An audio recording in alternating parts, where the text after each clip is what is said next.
Hey guys, welcome to the Headline Show episode 3. My name is Jessica and I'm your host, and you can follow me on Twitter at @SheKnowsArsenal. And as you already know, you are on SheKnowsArsenal, the YouTube channel, the universe. You're here, 10 p.m. UK time. This is the time for this show. So I hope you guys are enjoying it. It's kind of random, you're just picking random headlines, but the last couple of shows I've seen, like, you guys were enjoying it. So I hope you guys actually are. How are you guys? Let me know in the chat box how you're doing, what you're thinking, where you're watching in from. And we'll go ahead and get started. So the headlines for today are going to be Conte to Spurs. I know there's going to be a lot of capitulation because of that, but we'll talk about it. We'll also talk about 35 million is the quoted fee for Sanderberg from Sheffield United. That's been heavily talked about on Arsenal Twitter today. So we'll talk about it here. And we'll also talk about the fact that Ancelotti has said that he trusts Odegaard, and maybe his trust in Odegaard is going to change whether or not we're able to bring him in permanently. So we'll talk about that as well. And then my special question always at the end. And I have another special guest today. Yesterday we had Everton Rose.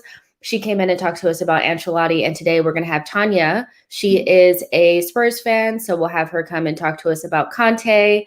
She's going to gloat a little bit. We all know that. But hey, be nice to her. Treat her nicely in the comment section. And I'm going to go ahead and bring her in now. Hey, Tanya, how are you? Yeah, I'm good. We were just talking off air about this crazy news with Conte and Spurs. It's mad. I have been so stressed. I think people will know that if they follow me on Twitter about this whole manager situation. It's gone from Potter, we've had Martinez, we've had Parker, we've had so many managers linked with the Spurs job. And I kind of wanted Conte the minute he was available, really. I think he's the best possible option out there. But deep down, I was like, nah, we're not going to get him. This isn't going to happen. And now I'm just like, whoa, it's crazy. I still can't get over it right now. It seems like a couple of days ago, it was like you guys were heavily linked with getting Poch back. And I think that's a big reason why you ended up going for Conte, is because you couldn't get Poch back, so they have to go for who's available. But let's go ahead and read the headline from, I think his name is Alistair Gold. Alistair Gold. That's the one, yeah. That's not how you say his name. You said it much better than I did, obviously. But we move. So he says, now looking likely that Antonio Conte will become the next Tottenham boss. Spurs push hard to try to bring in Mauricio Pochettino back, but PSG have fought hard to keep him. Conte is one of the top managers in the world, and it's going to be fascinating to see how he will fit into a very different environment at Spurs than he's previously had elsewhere. So, and then he talks more about what that's going to look like, and maybe some of the complications with Levy and things like that. But for you, is he the guy to take you guys forward and potentially even be able to keep Kane? I know that that's a big deal for you guys. So what do you think about his chances of moving you guys probably up a level or get you guys back into Champions League and to keep your star man? Yeah, that's the $1 million question. I think there's a lot of issues at Spurs. I've made that pretty clear. I thought Jose was one of those, but I think we have issues with the owners, the lack of investment, and also the players. They're just not good enough.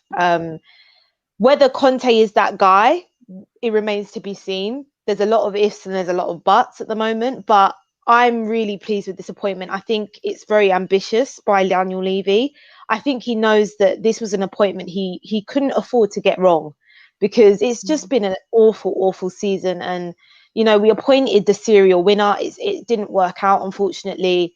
And now we've got in another winner, which as I keep saying, I'm really surprised about. I think Conte will be good for us. Obviously, there are a lot of question marks because Conte he's quite similar to Jose in a sense that if players are not willing to play his way, he will have a problem. And if he doesn't get what he wants, he will also have a problem. And our owners typically don't give managers what they want.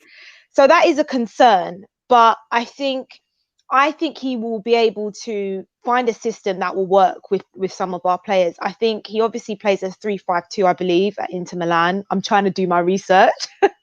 And I actually think that could suit us, the likes of Reguilon playing as a wing back. even Doherty. I'm not saying he's going to turn into like this amazing player, but I'm just thinking about the players that we have, and I'm like, okay, looking at how he plays at Inter, some of these players might actually thrive in his system. He also wanted Ndombele as well. He was linked at Inter Milan, so he's obviously going to be a fan of him. And of course, Kane, it could change his mind, but I'm not going to dwell on that too much because I've kind of told myself Kane is on the way out. But you never know. Things like this can definitely change his mind. But I think what's interesting about this whole thing is the director of football. Like that for me has made me even more excited because I've been screaming for us to get a director of football because of the issue around Levy. He wants so much control, and there's always issues in the end with Levy and managers. The relationship always becomes toxic because managers, even Poch has said it himself, I might as well be a coach, I'm not a manager. So the fact that we are actually getting a director of football in, which I believe his name is Paratisi, I hope I've said that right. Don't know too much about him, but I know he's worked previously with Conte. They have a good relationship. So, yeah, I mean, I can't really complain, Jess. I can't complain. Look, I think it's not good. I cannot say it's a good thing, but for you guys, for your sake, you have the manager that's going to be working with the director of football that he's comfortable with, that he knows he's going to get the players that he wants in terms of players that fit his system. Mm-hmm. The question is will he be backed? Will he get the money? Where is that money going to come from? So for you, like on a scale of 1 to 10, how confident are you that you guys are going to be able to manifest the funds to give Conte, because he's going to want something? Yeah, I think what's interesting is that he's had advanced talks with Tottenham, and part of me thinks, would he entertain any talk if he wasn't given some assurances by Daniel Levy? I don't know, but I would like to think that he wouldn't. Conte seems the type of character, if he knows from the get-go he's not going to be backed, he's not going to come and he's not going to have any conversation with Spurs. So I hope, I'm hoping, I'm crossing all of my fingers that Daniel Levy is going to back Conte. But at the same time, I know Daniel Levy and he's not going to change. So that is a concern for me if he will back him. But as I say, I just don't know, would Conte even consider coming to Spurs if he wasn't given some sort of backing from Levy? It remains to be seen, but I think it's definitely interesting for sure. But I don't know. You never really know. Yeah. You don't know with Levy. You definitely don't know. Yeah, I mean, you could potentially with player sales maybe, but then it's like in order for you to get that amount of money that you would need, you'd probably have to sell one of your better players. So is it worth it to get rid of like a Kane or a Son or something like that when those are like your marquee players? So it remains to be seen. But the last question I want to ask you is, are you concerned about this may be like a short-term fix? Conte is known as one of those types of managers that comes in, he'll win you something, he'll be there for 2 years, and then he'll set the whole place on fire. Is that something that you guys are concerned about? Because even I was talking to other Spurs fan, like in a WhatsApp group, and they were saying that you guys need a rebuild, like a full rebuild, but that can take 3, 4, 5, 6 years. Do you think that this is just kind of like a cut corner short-term fix? Are you okay with that? Or do you think that Conte can be there for a longer term period with Spurs? Yeah, I think that's a good point. I doubt it. When you look at Conte's history, he isn't that manager that's going to stick around. He tends to stick around for 2 or 3 seasons max. So I would agree with that. But look, I keep saying it. I just want a trophy. And unfortunately for Jose, he got sacked before a cup final, and I was a massive Jose outer, but I don't necessarily agree with Levy there for sacking him before a cup final. You don't bring in a serial winner and then don't give him the opportunity to do what he is a master at. It doesn't make any sense. So I think Conte will definitely, hopefully, win us that Conference League, which I'm going to be shameless. I'm going to celebrate it because it's a trophy at the end of the day. But I understand that we do need a rebuild. I get that, but I don't know. I wasn't completely sold on Poch coming back. I'll be honest. For me, it was far too soon. He's been at PSG a couple of months. And I personally feel like it's a massive red flag that he wants to leave PSG straight away to come back to Spurs. For me, I don't think it makes much sense. I wanted a different manager, and I feel like I want to see a different system. I want to see us play different formations, and I feel like that's what Conte is going to bring. But you're right, of course, he's not going to be there for the long term. But at the end of the day, if he does bring us like a trophy and he gets us back in that top four again and he leaves, long as we're not in a complete mess when he leaves and the next manager can come in and rebuild, then I'll have to take it at this point. I think some Spurs fans, they're obsessed with this like Tottenham way. We keep being told this Tottenham way. I mean, what is the Tottenham way? Like for me, the Tottenham way is bottling it and not winning trophies. And to be honest, I'm sick to death of it. Like I didn't necessarily love the football under Mourinho, but when we were beating City and we were getting big results and winning games, I was all for it because we're winning. But the minute you don't win, I think that's where the issue will come. But I'm just done with the whole, playing nice football, Tottenham way, attacking, and we still end up with 0 trophies. I'm actually sick to death of it. So yeah, I mean, that's similar to Arsenal. A lot of Arsenal fans are like, we need to be playing pretty football. We need to be doing this. And I'm just like, I just want to win. I really don't care if we park the bus. I just want to win. I don't care. So I definitely understand that 110%. But yeah, I mean, we'll see. I'm guessing that they got to get this done before the season tickets, so people will renew them tickets, so that they'll feel like they want to actually see something, but I would expect this to happen. I mean, you guys need a manager. So I'm sure we'll talk soon. I'm sure I'll see you soon. Can you let everybody know where they can find you? Yes, you can find me on Twitter. The handle's here at Tanya_Leona, and you can catch me on the Football Terrace. You can catch me pretty much here, there, and everywhere, really. But yeah, mainly on the terrace. Also have my own podcast, if I could have a little sneaky plug, that I do with 3 of my boys. We'll talk about that later. Podcast. Follow us on Twitter. Catch us on Spotify, Apple Podcasts. So yeah, we've actually dropped a new episode today. But thanks for having me on, Jess. Of course, no problem. Hopefully we get Conte and he's announced tomorrow. That is what I'm praying for, hopefully. Well, I'll know if you guys got him because Arsenal Twitter will be on meltdown. But I definitely will talk to you soon, and thank you for being on the show. Bye, Tanya. No problem. Bye. All right, you guys, that's it. We've spoken about Tottenham. We've spoken about Conte. Look, I know it's one of those things where we're always going to look at it and feel like our rivals are maybe moving ahead of us or doing the right things or, have more ambition than us. But when I look at the Conte thing, I can't look at a manager that's not right for our club, which I don't feel like Conte is right for our club. And then when somebody else gets him, then feel like we should have gotten him.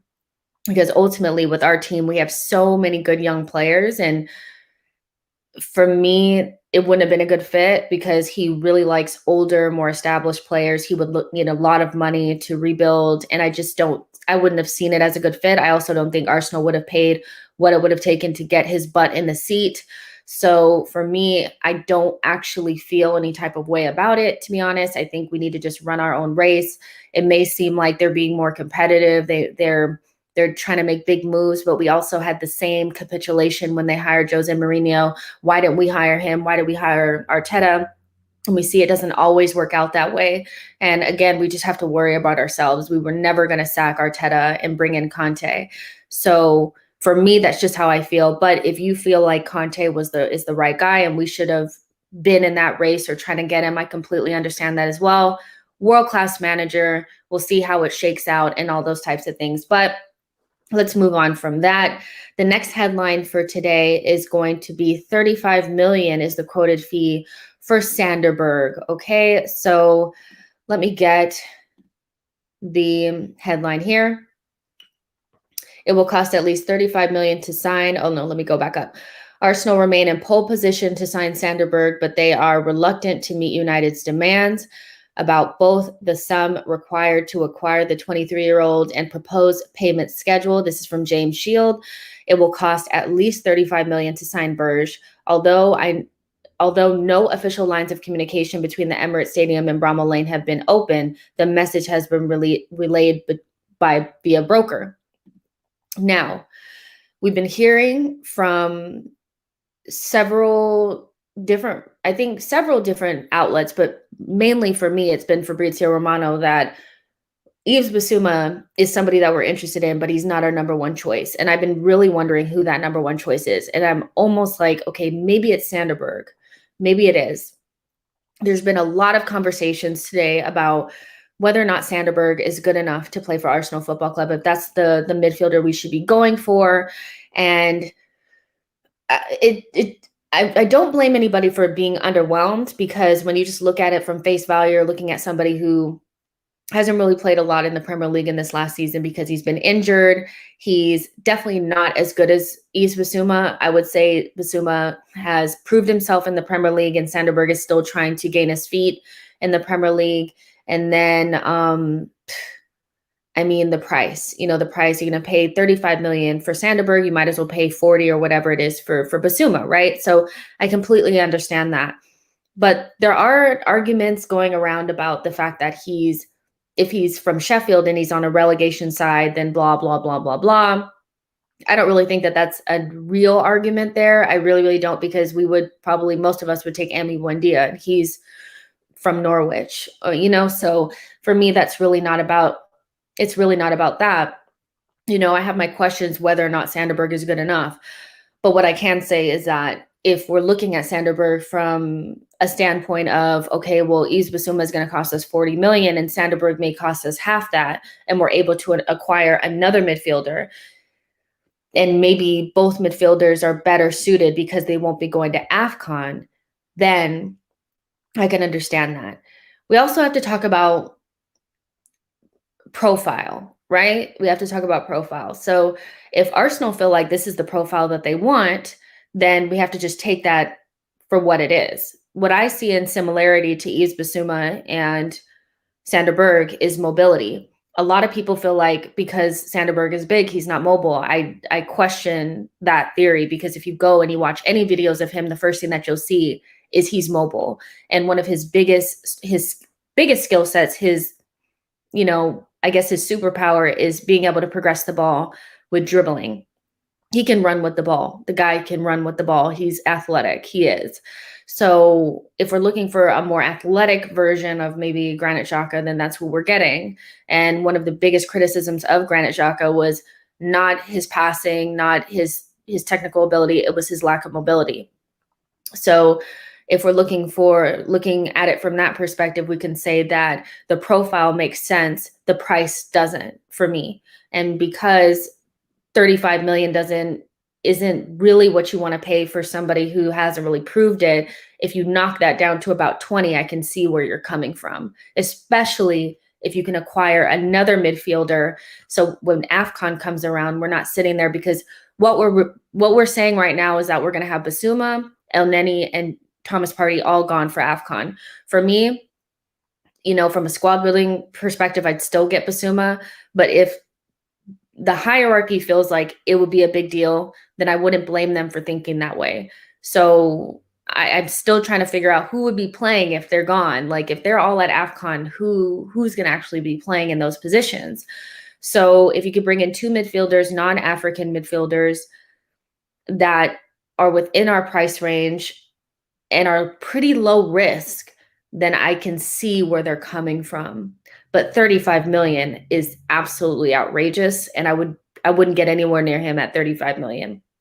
I understand why they want 35 million. It's because they paid so much to bring him in. But realistically, because you've gotten relegated and he hasn't really shown it in the Premier League, he's not worth anywhere near 35 million. I would say 20 is about the most I'd pay for Sander Berge, so those are my thoughts on it. I'm seeing, people saying Willock. Make up your mind. Do you want to keep Willock or do you want to sell?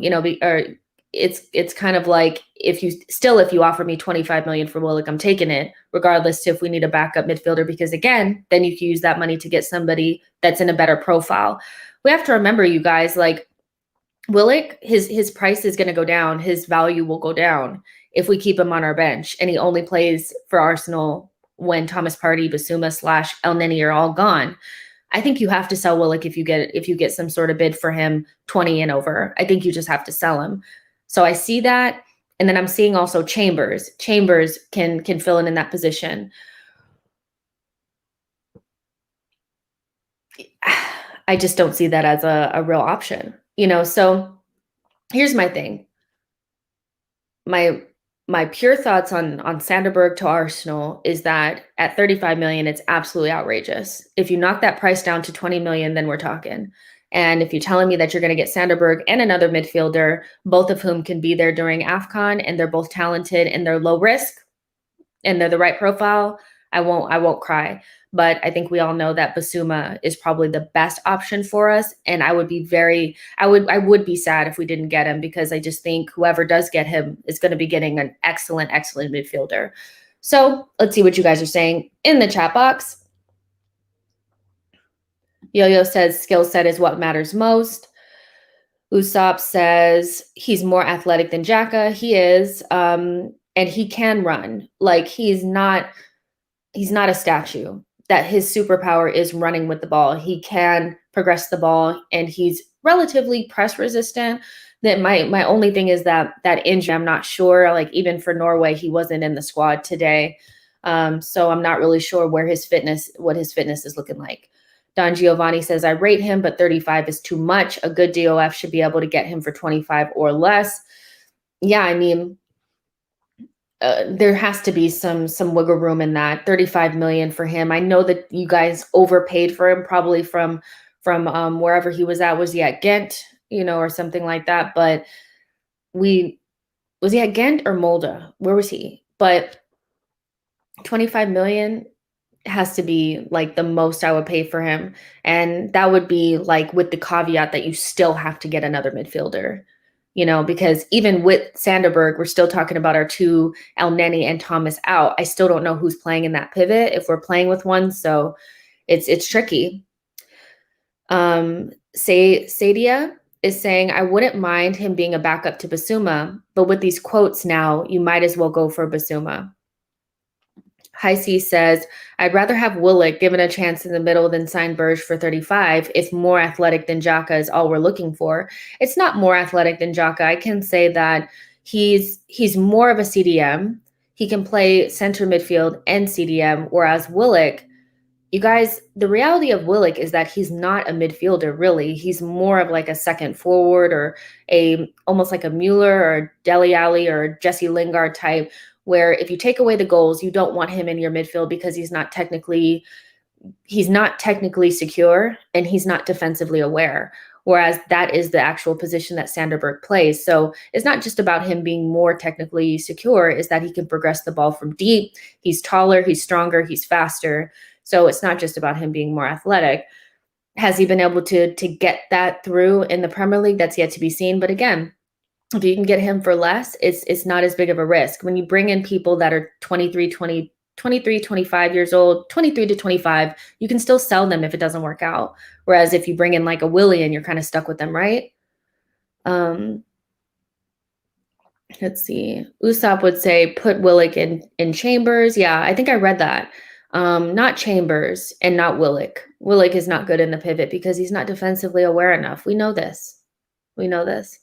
High C says, I don't trust Chambers in the middle, but he did all right for Fulham, so who knows? Yeah, for real. Don Giovanni says, Willock isn't really a double pivot player, not a good partner for Partey. Exactly, I agree. He's like a third midfielder, more of like he's more of like a play off of the striker type of guy. I wouldn't put him there.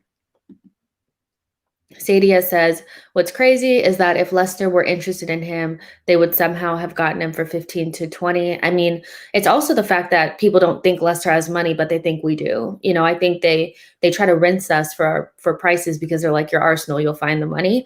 So I think that's a part of it as well. Yo-Yo says, Arteta, Edu have to get the players that they need to avoid the sack. Arsenal are known to overpay players, agent clubs. They have little choice. It's true. Don Giovanni says Berge can offer things offensively, Basuma cannot. If Berge can be good defensively, it's potentially a more multifaceted midfielder than Partey Basuma. That's a good point. Yo-Yo asks, didn't the club appoint a new person for contract negotiations after Hasfami? Yes, they did. That's where Richard Garlick comes in. Yeah, I mean, hopefully he'll be able to write better contracts than Hasfami was able to. So we'll see what his work looks like after this transfer window. Molly says Coop Miners is much better than Berge. I mean, you know, to each his own. I think Coop Miners is more of like a literal Xhaka replacement because he's more about passing range than progressing the ball via dribbling, or he doesn't really have that skill set. But I do like his profile. I just think they're going for Premier League players, and I don't know. This may have. I mean, this is just a wild guess, but maybe this has something to do with Odegaard as well, trying to get his friend in. So it's not something that I'm saying like this is what I would do. It's just something that I'm trying to rationalize it because for me, like to be looking at Berge over Basuma, there has to be a reason for it. And the only reason I can think is for the price. We believe we can get a lower price for him. And we think we can bring in another midfielder, and we'll have an eye towards AFCON where we will have lots and lots of players out. So I'm just trying to rationalize it and give like devil's advocate. Again, I would get Basuma and risk it all. You guys know me. Usopp says we have the money. JB says, hey, Jess, don't know if you watched the England game. It was pretty boring. You'll be happy to know Saka scored the winner, and it was first goal for England. I did see it. I screamed. I yelled. I was very excited. Before I came on here, I was watching that game. It was boring, but watching Saka is never boring. So I like the link up of him and Jack Grealish. I just think they're both on the same page. They have kind of like a wavelength that they're on. They seem to be able to play the same game, and I really like them together. And I think Saka probably should have had an assist as well. I'm very, very proud of him. I'm very happy that we have him as an Arsenal player, and I think that's going to be the first of many goals for England. I think the sky's the limit for that guy. Usopp says, I don't know if he's much better, but he is better. Yo-Yo said, people said they wanted Premier League proven players, so they must accept the fact that Buendia, Basuma, Berge are going to be overpriced. I mean, yes, you have Premier League tax. When you pay for players that play in the Premier League, that's crazy. You do have to pay more. So I agree with that, Yo-Yo. Usopp says AFCON lasts how long? 2 weeks. So it lasts 9 weeks. That's you could either be in there for like 2 weeks or 9. The likelihood of all of those players getting to the end of that tournament is very unlikely. But as we know from past, we've had a lot of African players at Arsenal over the years, and they can all come back in different condition. I think Kolo Touré has gotten malaria, and came back and never really got back into the season after that. So in theory, they could be gone for 2 weeks and then come back and maybe only be out for a total of a month, or they could be out for 6, 7, 8 weeks, or even beyond that. So I think, again, still, if Jessica's DOF and I'm sitting at the table and I have the keys to the car, I'm buying Basuma and I'm risking it. And I'm going to play Aziz and whoever else there for between AFCON, because I just feel like the year after, having Thomas Partey and Basuma in your midfield for the entire season is going to be like so good. But if Arsenal is being a little bit more cautious and they want to bring in Berge because he's not African, I'm just assuming that's why. There has to be a reason why, because you would never just choose Basuma or Berge over Basuma, I don't think. But hey, that's just me. JB says Saka looked tired towards the end, though.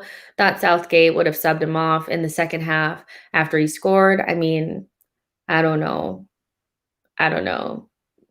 It's kind of like, it just feels like Saka's never going to get a rest. So, I mean, what if the kid is starting in the Euros? I mean, I know he won't, but I wouldn't be surprised if something happened and he ended up playing more than we thought he would. JB says Jack Grealish was the highlight of today. He's a brilliant player, gives me Paul Gascoigne vibes. Not saying he will be better or as good, but he has similarities to the Geordie. Yeah. I think we all know Jack Grealish is absolute mustard. He's a really, really good player. I think he could play for any team in the Premier League. He could play for any team in Europe. The guy is really good. Yeah, I have nothing more to say about Jack Grealish. I think he's absolute class. So Usopp has said, what is this about Zachariah kid we're rumored with? I don't know. I haven't seen any true concrete links to Zachariah. I haven't. And if I'm being completely honest, in my rankings of players that kind of play in that position, Zachariah is kind of towards the bottom. I think it's easy to say if you're athletic and you play in that position, you're probably okay to play there.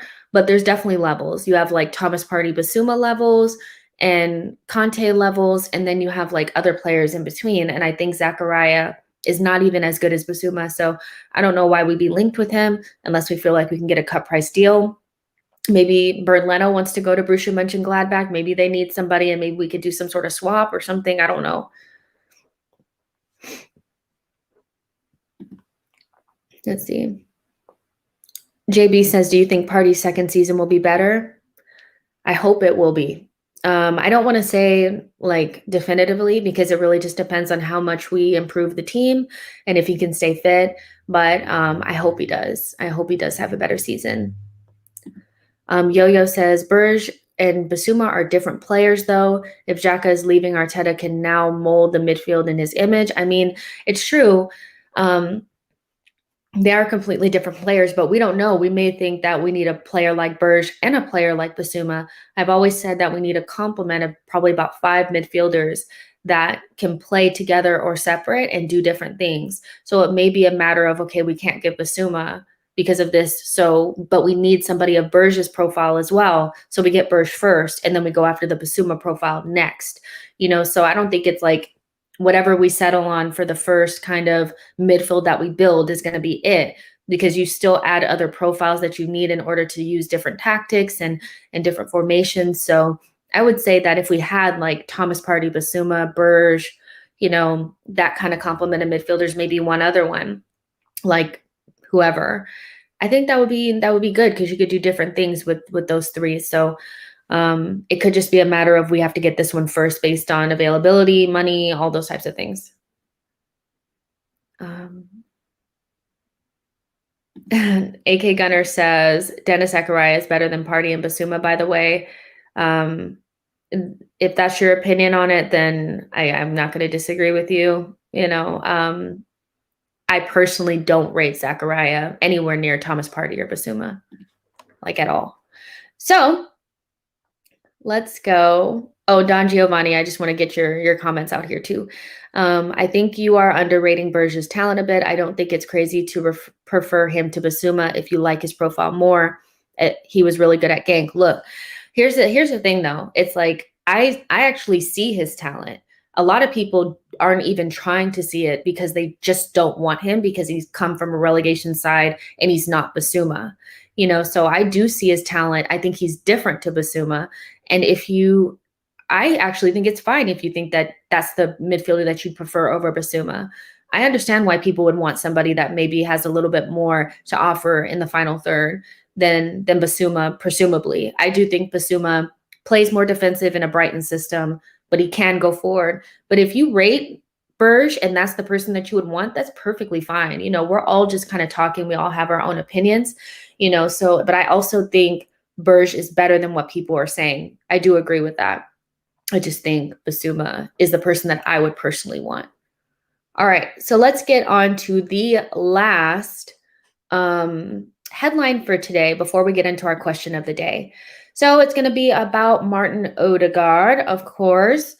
I know I like sent it to myself. Oh, all right. So this is from 101 Great Goals. And if I'm not mistaken, this article was written by Tom Canton. If you don't know who Tom Canton is, he's the guy from the Gooner Talk. He's a really good content creator.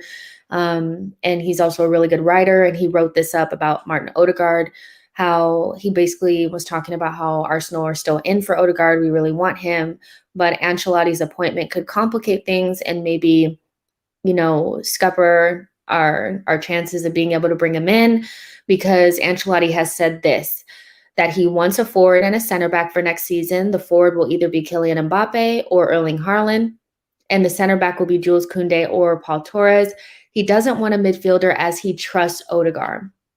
So saying that he trusts Odegaard and saying that he's not going to bring one in, Also, after the fact that Real Madrid, I think, has offered Luka Modric a 1-year contract, I think that that may mean that he's going to stay there.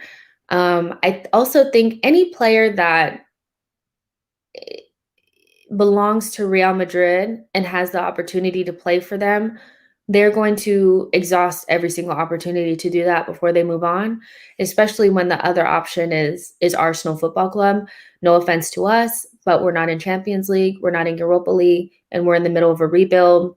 And if Ancelotti is a new coach and you want to give it a good chance before you move on somewhere else, I think you do that. So if that is true, I think all chances of getting Martin Odegaard are pretty much squashed. And personally, for me, I think it's time to move on from this. I don't think he's necessarily a Premier League player. When I rewatched some of the games that he played with us over the season, the second half of the season, I thought he came off a little bit weak, and he can come like float in and out of games. And that's something that that was a criticism of Ozil, and I don't know why we bring in somebody in similarly like that. So for me, I'm looking at this like, let's move on. Like, let's move on. If this is somebody that we want and we can't get him in, let's move on. There's other good players out there that we can bring in, like a Buendia, like whoever else you may want. I know people don't want Awa. I know that he played poorly for the under 21s in France. I would say that you don't judge players off of an under 21 game because those players never played together. Like, let's be real. But there are other players out there, and Odegaard is not the only thing out there that we could probably get. If he's not sold on the project and he wants to stay at Real Madrid, let's not waste any more time on it. Let's just move on. I think it's funny that a lot of Arsenal fans have really cooled on him. We were really excited for him to come in January, and he got there. It was M10, M10, M10, all these kind of things. We were kind of dying to watch him play. And then everything kind of just dwindled, it kind of just he just kind of fell away, and he had that injury, and he never really impressed after that. And I just find it really interesting how we were so high on him and how we cooled off on him. And to be quite frank, I think Smith Rowe was better in that 10 position than Odegaard was for us. I think Odegaard limits you, and I think Smith Rowe gives you that flexibility that you really need.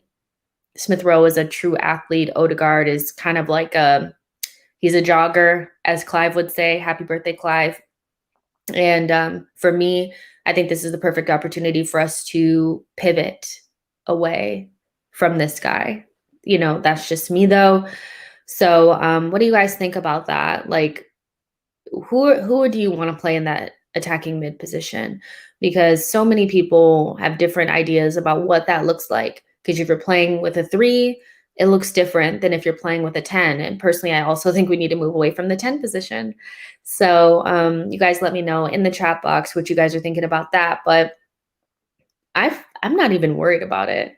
If you had told me this like in January when maybe he first came in, I would have been like, oh my gosh, we have to get him. But like now I'm feeling like, look, like let's move on from this a little bit. Yo-Yo says Odegaard would definitely rather play for Don Carlo at the Bernabeu than Arteta, sorry side. Okay. Bowie the Cat says, don't Real still face sanctions over the Super League debacle? I don't think anybody even cares about that, to be honest. As far as I know, Luis Campos is still like pretty much on his way over there. The DOF from Lille. Don Carlo went there. I don't see any players not going there. It's still Real Madrid. So even if they face sanctions, I don't think it's going to change anything about what they're trying to do because it's still Real Madrid in the end of the day. No, Usopp says, but Jess, most people want Awa, but he is the same as Ozil. He goes missing a lot. I think my thing with the Awa situation is that I think he's really talented, and he does go in and out sometimes, but he would cost significantly less than Odegaard. So for me, when we're talking about players that may not be 100% perfect and we're not 100% sure, which is almost every single player that you would bring in, it's about risk. a 22-year-old at about 25 million from Lille is a relatively low risk type of thing, because in 2 years, if it doesn't work out, you can get rid. With Odegaard, we're talking about paying 50 million for somebody who we've already seen in an Arsenal shirt drifting out in and out of games.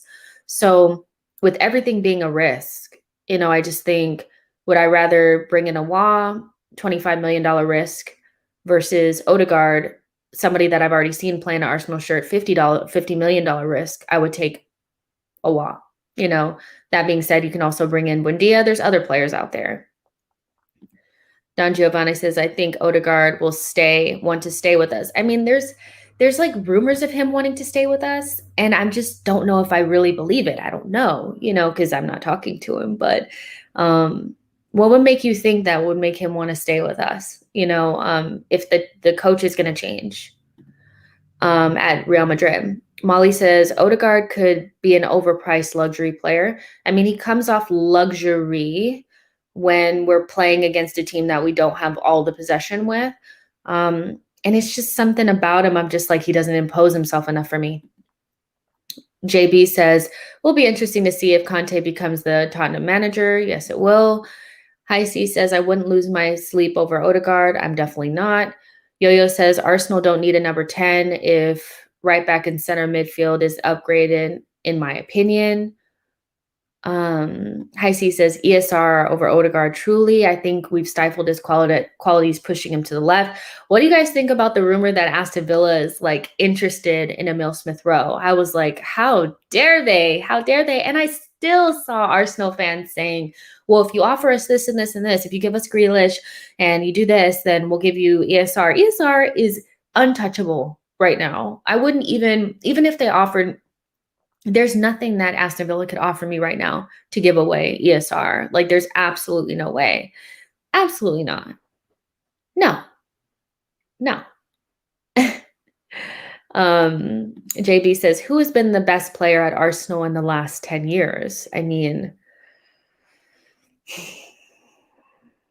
the best player in the last 10 years, that would be from 2011 to 2021. So few and far between. So soon. It's like, who? You guys, I'll leave that to you guys in the chat box. Who has been the best player at Arsenal in the last 10 years? I mean, what does the best mean? Like,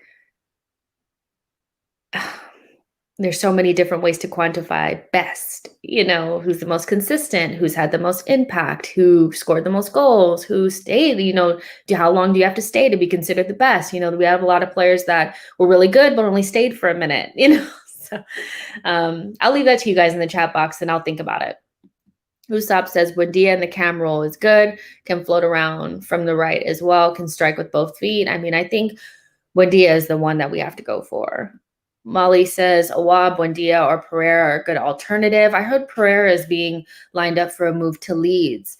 I think that would be a good step for him. For real. Don Giovanni said, we will need the elite version of a player like Odegaard to get the next level of our development, in my opinion. I think he will improve exponentially with more athleticism, mobility, movement around him. Okay. Davion says, Husam Awa is talent player. He's young. I mean, he is young. A lot of people have written him off. And I think for me, I can't write players off that I know are talented, that I know are going through a difficult time, and probably need another environment. We've seen players that have been literally written off and go to another team and they look like a completely new player, or they just need a year or so to get their feet back underneath them because the ground was shifting. Young players, to me, especially like young players, like anything below like 24 years old, it's hard for me to write them off if I know that I've seen the talent. And I look a lot at player profile versus form, because form will tell you that Jesse Lingard is a player that we should be looking at. But for me, he's a player that I would never want at Arsenal because the profile is not right. It's the same reason why we're not sure about Willock. So I tend to veer away from form and look at profile and see if they can regain form over like a year or so's time. Awa was really, really good the year prior, but he had the failed move to Arsenal. And then they had already replaced him with Paqueta. So when you have young players already step up, because Lyon, they they have so many young talented players, like so many young talented players. So there's always somebody kind of coming up behind you. And I think they had thought, okay, we're going to move on from Awa, because at a certain point you kind of need to move on those older players so the new ones can come in and start to gain their development. And I think Awa just kind of slipped through the crack because that particular move didn't go through. Had there not been a pandemic, Awa probably would have went to like a Juventus or a Real Madrid for like 60 million. We probably would have been completely priced out of the deal. So I look at it from that perspective, and I'm like, a young player like him, young players that we've seen before, like, you got to give him a chance. You have to give him a chance. So I wouldn't write him off just yet, but I understand why people don't like him. Cedia says, I really like Odegaard. I just wished we were backed with more funds so that the club could sign him. The fact is, we need as many technical midfielders as possible, just like the earlier Emirates era. I think so. I think I want technical players that can also run, though, because in the Premier League, pressing is a big deal, and you'll get ran right off the park. Like teams like Aston Villa, Leeds, they can close the gap on you really quick because they're more athletic than you. They can run, they can sprint, they can press. And with Odegaard, I just see somebody that looks like they would look better in La Liga. So that's just me, though. Bowie the Cat says Awa was good for France under 21s the other day despite their loss. I mean, a lot of people said he was the worst player on the pitch. AK Gunner says, I was so impressed by Pereira for West Brom. He would be good, cheap addition. Bowie says ESR is going nowhere. Exactly. I don't know why anybody would even suggest that he would go anywhere. Yo-Yo says, I believe the team's back five is what held the attack back. Leno isn't who Emmy was. Holding Chambers partnership can't push up. I mean, that's a really good point. I mean, a lot of people are saying that the reason why we don't score goals is because of our strikers or our forward players. I think I agree with you that I think it's the right back, the right central midfield, the right back, the right center back, and the midfielders, the ones at the base that are keeping us from being able to score goals or be able to attack at volume and dominate games and create pressure. And I think we'll see that if we're able to improve our right back, if we're able to improve our right-sided center back, whether that's with Saliba or somebody else, and we're able to get Granit Xhaka out and move in another midfielder, I think we'll see that we'll be able to dominate games more and create more attacks. A lot of our issue is the people that are in our team. Like, I agree with you with Holding, with even like Leno, with his inability to build up out of the back. So I agree with that. And because a lot of people are just like, the reason why you don't score goals is your striker. We have a world-class striker, Aubameyang. It's not that. We just have to figure out a way to get him more chances.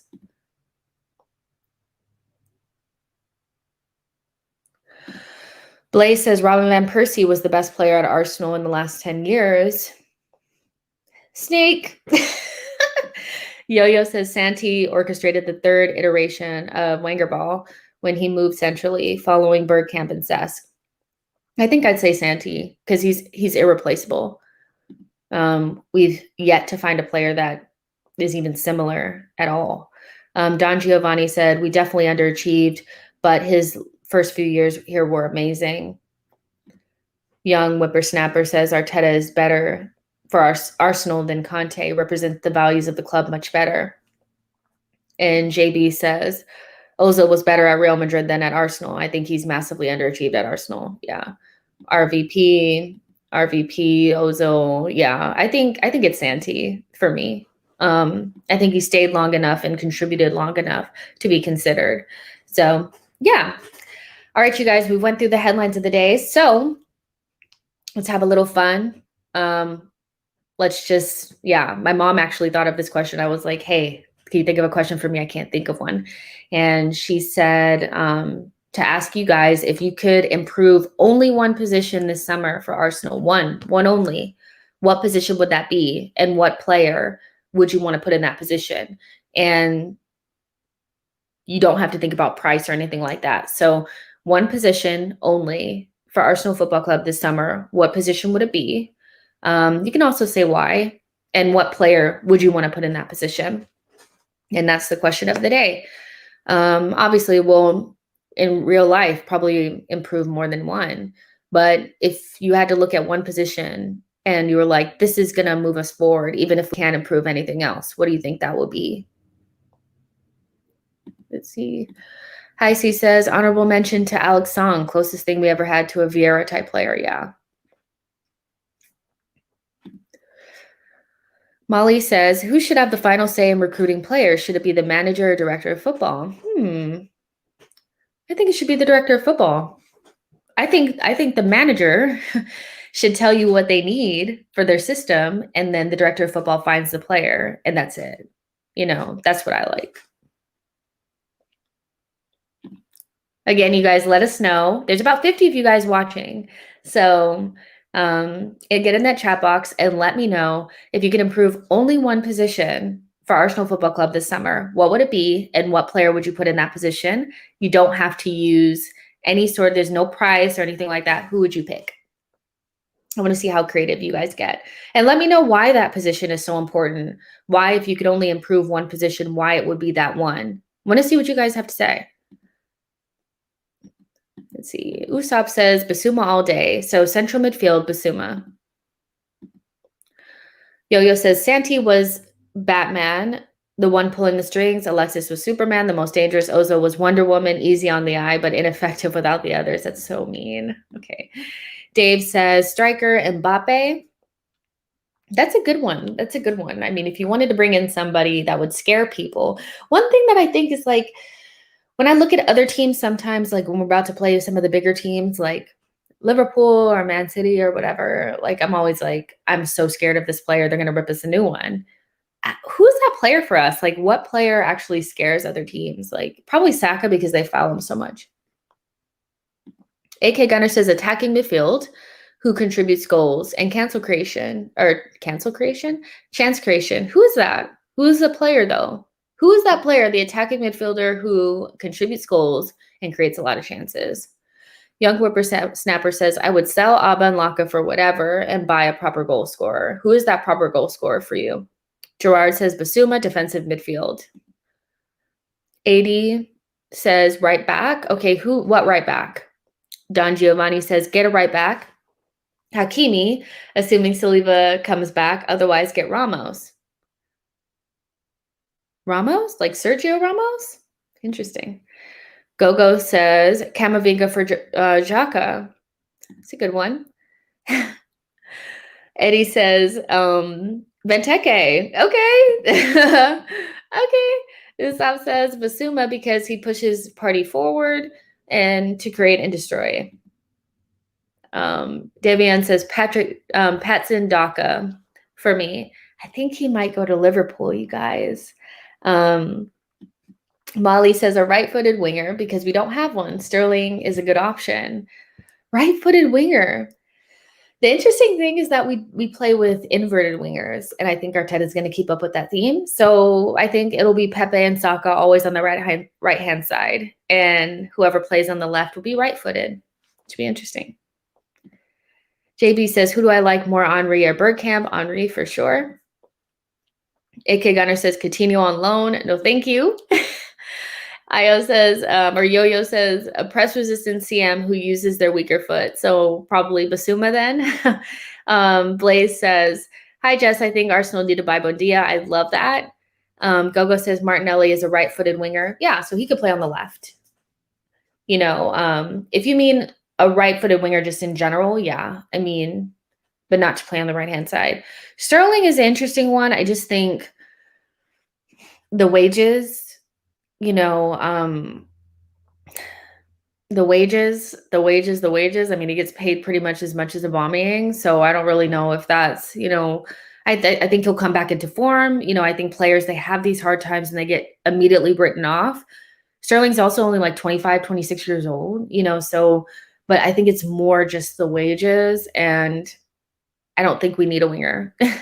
So JB says, don't think Abba has many years left at the top level, 2 or more seasons max.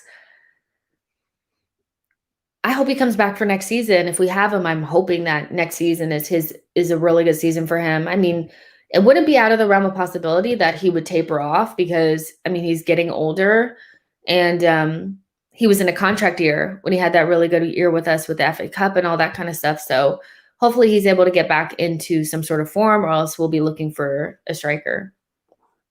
Abdallah asks, Jess, would you take Ben Asser from AC Milan? No. Wasn't he in our academy? No. I know he's good, but it's just like the principle. You know, you have somebody that comes out of your academy and you let him go, don't bring him back. But he is a good player. Van says an athletic midfielder who can tackle and is good one-on-one defender and is good at driving the ball forward or playing a long pass, a direct midfielder. I pick Nicolo Barella. Are we even linked? Are we linked with him at all? Like somebody asked me like about him and I was like, are we linked or something? We don't really recruit in the Italian league, which is interesting, you know, but I've heard good things about him, but I haven't really watched him play a lot. You better hope that Conte doesn't take a bunch of those players over to Tottenham with him. Gogo says, stay away from Sterling. We need to be shrewd in the market. Yeah, for sure. Usab said he's on like 300K a week. No. Such a hard question because I feel Arteta isn't using the resources he has properly. He's too focused on positional play. This hinders the players from playing with freedom. Wenger ball. Well, you know, I don't think does anybody play Wenger ball anymore except for Leeds, where you completely just play offensive football and leave the back door open. I mean, I don't really know. You know, I don't really mind the positional play. I just feel like we need better players to play it because we just don't have the technical quality or the athleticism to do it, in my opinion. So the only players that look good are playing Arteta's way is Saka and ESR, and that says a lot. Tierney, Thomas, when he's when he's there playing well, you know. So I just don't think we have the players to play that way. And I think if we had better players, it would look better. But because you have so many people that just don't fit it, like Holding, like Yo-Yo said earlier, like Bern Leno, you know, I think it just kills us off. You know, if we had players that could actually play that way, then I think it would look better. You know, I don't think anybody really says Manchester City when they play it, they look like they're hindered from freedom. It's just they're better, you know.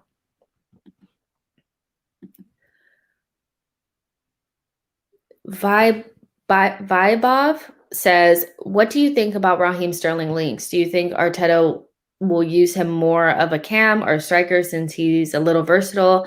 Because we don't need wingers for sure. I think those are absolute rubbish. There's no way. I mean, they're saying I think it's clickbait, you guys. I really, really do. I think it's a combination of them trying to get Manchester City fans up in arms because they're trying to make it seem like all of their players are leaving, while at the same time getting Arsenal fans excited over nothing. I really think there's nothing in these Manchester City links with all the players that they're listing. I just don't see it. Raheem Sterling is on high wages, so he probably want even higher wages in order to come to Arsenal, a team that's less competitive than Manchester City. He's a winger and I see him as only that. Remember, we brought in Willian and we thought we could move him into the creative midfield, and we saw how that didn't work out at all. I think bringing players in to play positions that they've never really played before is flawed. And I just think it's absolute rubbish. Like, I cannot see us going after him. Again, I said I would take Gabriel Jesus if he was on offer, but that's about it. Don says, I think it's fine to spend a lot of wages on a few big players as long as we manage the other contracts properly. Is Sterling worth it, though? Like, is he really worth it?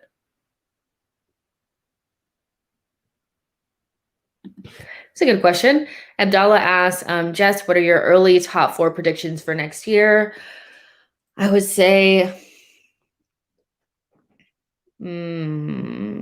Chelsea, Man City, Liverpool, and Arsenal.